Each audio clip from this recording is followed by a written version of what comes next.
Here are my picks and predictions for Great Balls of Fire 2017. The logo is definitely a dick. If you look for it online somewhere, you'll see it. As usual, we'll start from the bottom and work our way to the top. Let's get started. Neville, because I think that this feud is more of Neville versus Titus O'Neil right now somehow. Even though it's a cruiserweight match for cruiserweight title on a cruiserweight show, you have more Titus than Akira. Probably because Akira doesn't know much English. At least his character doesn't. But I don't think Akira's going to win it as a pay-per-view. Enzo Amore and Big Cass. My pick is Enzo. I feel like the odds are better in favor of Big Cass, but given the choice between the two of them, I pick Enzo. The Miz is my pick. On here, it doesn't show that in his corner he's going to have the Miz-tourage and Maurice in his corner. And Dean Ambrose just has Dean Ambrose. Even if it was one-on-one, I think I'd still pick The Miz. Because I think he's a better champion than Dean. I don't know what that'll leave Ambrose to do afterward. Don't really care either.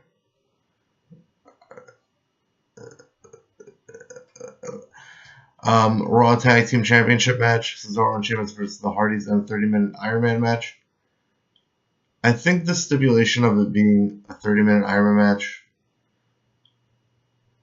is more in the favor of Cesaro and Sheamus. I like the Hardy Boys. I'd really like them to be able to use the gimmick that really got them rehired to WWE. But until that's sorted out, I think you give the time on television and all that to other tag teams. That being said, for this match, Cesaro and Sheamus, I think the Iron Man match lends better to them. So they're my picks. Seth Rollins versus Bray Wyatt. Love both these guys, but Bray Wyatt always loses. Normally, well, not normally. Sometimes I'll still pick him, but not this time. Seth Rollins is my pick. The Women's Championship match, the Raw Women's Championship match, my pick is Alexa Bliss. I'd really like to see her have a title match against Nia Jax. One where there isn't interference and all that.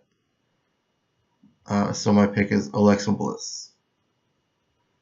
Roman Reigns and Braun Strowman in an ambulance match, where the point of this match, if you don't know, is to get your opponent into an ambulance and it drives all the way to a hospital because they're so beaten up that they can't get out of it.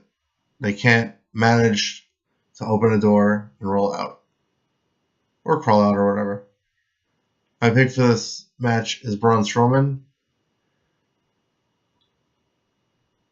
I think that Roman Reigns, for a lot of people, is the obvious choice.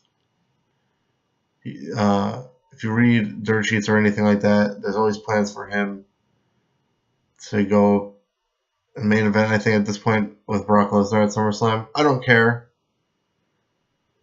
Braun Strowman's my pick.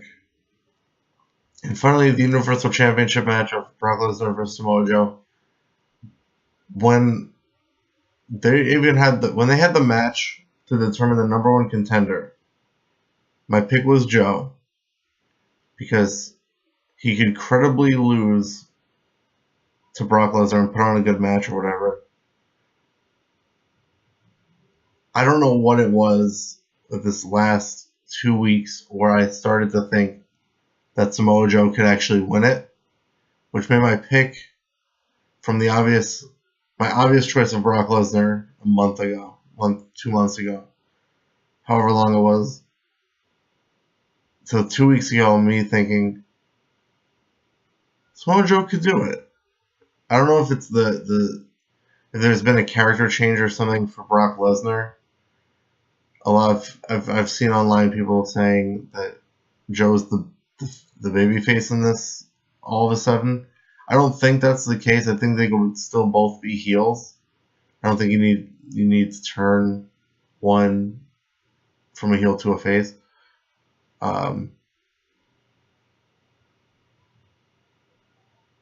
But I like the determination of Samoa Joe. I think is what it really is, him seeking out Brock Lesnar in all these occasions. And I don't think Brock Lesnar's been a coward. He just doesn't. He's more cocky. That he doesn't need to fight Samoa Joe. There's no point. There's no money in it until the pay-per-view. I'm gonna have to stick with my original pick of Brock Lesnar. Although I won't be upset if Samoa Joe wins it.